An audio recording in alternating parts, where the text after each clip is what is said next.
Hello guys, hello mga classmate. Magandang hapon sa inyong lahat.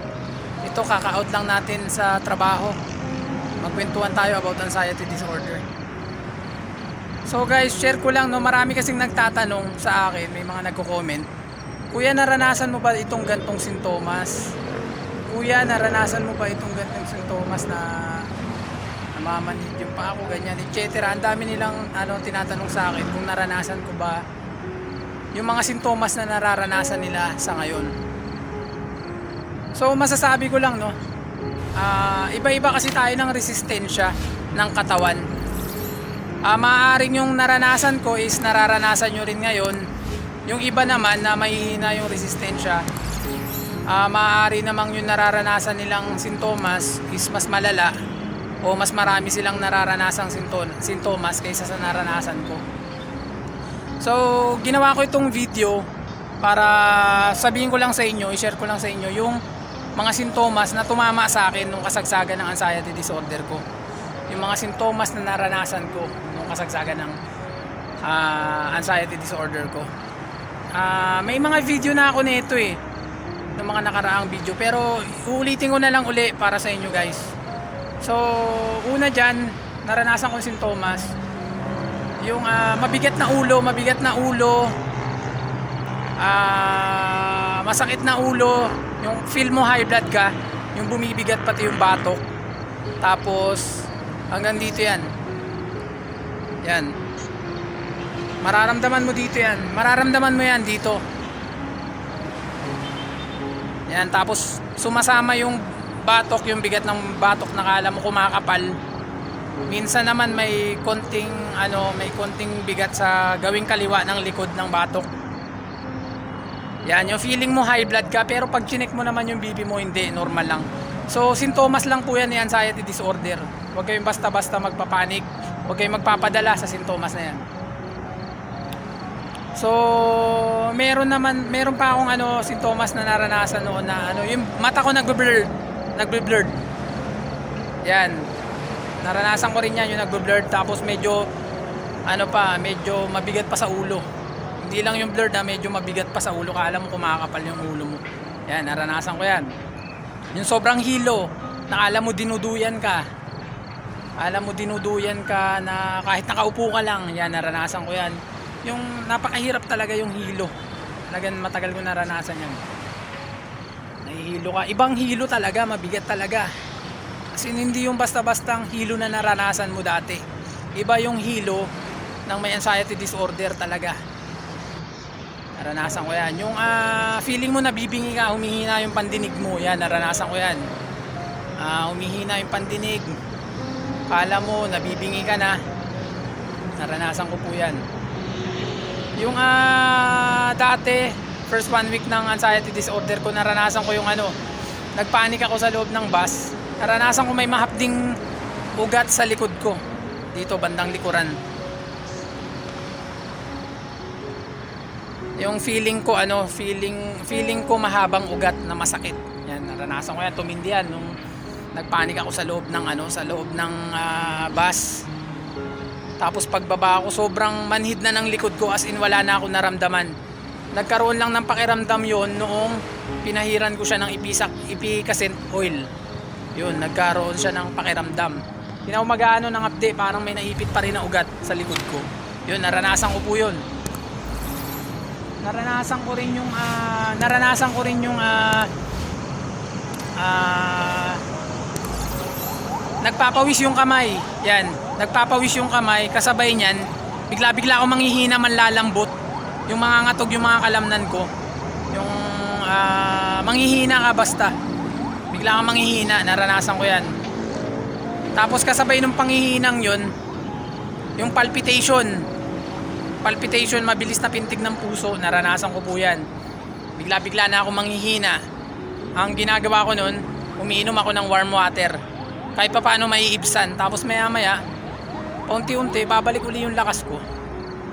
Yun, naranasan ko po yun. Kasi yan sabay-sabay kasi yan magpapawis yung kamay ko. Dati, sabay-sabay na naranasan ko to, magpapawis yung kamay ko. Mangangatog yung yung mga kalamnan ko, manghihina ako. Tapos sasabay pa yung mabilis na pintig ng puso, yung heart palpitation, tapos yung hilo sasabay din. Basta yun nga yung advice ko sa inyo, na kapag nagpadala ka talaga sa mga sintomas, lalong titindi, lalong tumitindi siya. Pero pagka in-ignore mo, hanggang dun lang siya. Kasi pag napaniwala mo yung sarili mo na wala lang to, talagang hindi siya tumitindi. Pero kapag napaniwala mo yung sarili mo na natakot ka niya, kumbaga nagpadala ka talaga sa kanya, natakot ka talaga, lalong tumitindi yung lakas niya. Yung lakas ng anxiety disorder, lalong tumitindi. Yan, base sa aking mga karanasan yan. Ano pa ba? Naranasan ko rin yung yung dati, yung first 1 week din, hirap matulog. Ang bigat ng ulo ko. Kasi first time ko naranasan yun. Siguro nandun na siya na dinidibdib ko siya ng todo, kaya nandun na rin yung bigat ng ulo talaga. So iba kasi yung kapag naka-experience ka ng anxiety disorder kaysa dun sa iba yung advice ng naka-experience ng anxiety disorder kaysa dun lang sa may background lang sila, yung kumbaga kaysa dun sa mga psychiatrist. Hindi naman nila na-experience kasi. Hindi nila na-experience. Tayo na-experience natin, kaya alam talaga natin yung pakiramdam. So hindi ako against sa mga psychiatrist. Nagpapasalamat pa ako kasi syempre naliliwanagan tayo na dahil sa kanila naliliwanagan tayo na ganito yung sakit natin. Ando yung mga counseling nila na nakakatulong sa atin. Ayun, so hindi ako against sa kanila, pero ang masasabi ko lang ay iba yung advice ng iba yung advice ng naka-experience. Kumbaga yung nakadanas ng anxiety disorder, iba yung advice kaysa dun sa mga counseling nila. Pero hindi ako against sa kanila, nagpapasalamat ako sa kanila. Pati sa mga doktor, syempre nagpapasalamat tayo. Hindi tayo against sa mga doktor at mga doctor of psychiatrist, psychologist, mga ganyan. Ano pa ba yung naranasan ko doon? So yun, kagaya ng mga advice ko, iba-iba tayo ng resistensya ng katawan eh. So merong mga iba na ganun yung mga sintomas sa kanila kung tumama. Meron namang malakas yung pangangatawan, katulad ng mga construction worker na nagkaroon ng nervyos, nagkaroon ng anxiety disorder na mga construction. Iba yung pangangatawan nila eh. So sanay sila sa mga sakit ng katawan, kumbaga kaya binabaliwala nila, kaya madali silang nakaka-recover. Meron naman napaka-sensitive ng katawan, so konting sintomas lang is nininervyos na. Doon tumatagal yung anxiety disorder kasi nagpapadali sila ng gusto. Tsaka doon yung mas maraming sintomas.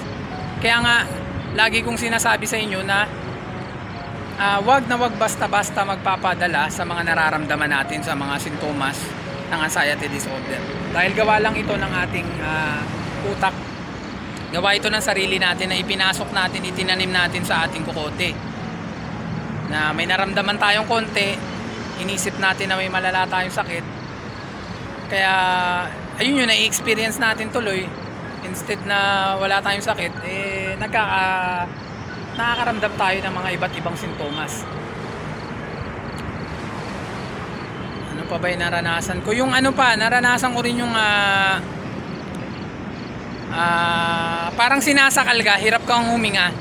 Pero yun naman, hindi ko ginawang big deal yung hirap sa paghinga kasi lagi ako nagbibisikleta, so sabi ko, baliwala sa akin ito. Lagi ako nagja-jogging, so hindi sa akin big deal yung hirap sa paghinga. Yung parang may sumasakal dito. Yan. Kala mo acid na umaakyat. Ini-ignore ko lang yan kasi lagi ako nagja-jogging, lagi ako nagbabike. So baliwala sa akin yung although nandun yung konting hirap sa paghinga, pero baliwala sa akin kasi sanay ako hingalin. Yan, katulad nga na sinabi ko rin, basta mag-ehersisyo lang kayo, tulungan nyo yung sarili nyo, babaliwalain nyo talaga yan yung mga iba't ibang sintomas. Yung feel mo may plema ka lagi, yung ang hirap ilabas, parang ang hirap ilabas, yung may lalabas mo konti lang, ayun. Pero hanggang anxiety disorder lang tayo, Bakura na natin yung mga GERD, acid reflux, yan. Kakambal lang ni anxiety yan. Huwag nating isipin na may iba pa tayong sakit. Basta bakuran natin yung sarili natin. Nandun lang tayo sa anxiety disorder. Yung iba kasi, may GERD ako, may acid reflux ako. Kakambal lang naman din ni anxiety disorder yan eh. So, wag mo nang isipin na may iba ka pang sakit. Basta bakuran mo na yung sarili mo. Dun ka lang kay anxiety disorder. And then, iwasan nyo yung mag-search ng iba't ibang sakit kasi nakakapagpalala ng ng anxiety disorder. Nagsa-search ka ng mga iba't ibang sakit, iisipin mo tuloy, may ganun ka na ring sakit kasi magpaparamdam ng sintomas tapos iisipin mo yung napanood mo ngayong sakit na yun is ganun na rin yung nararamdaman mo sa ngayon. Ayun yung mga sinasabi ko paulit-ulit kong sinasabi sa mga vlog ko rin na iwasan nyo yung panonood ng mga mga iba't ibang sakit na yan o karamdaman. Hindi ko pa ma-relate yung iba kong naranasan dati. Yung naranasan ko rin yung madaling araw, no? Siguro mga mga first 3 weeks ng anxiety disorder ko. Yung madaling araw bigla akong magigising.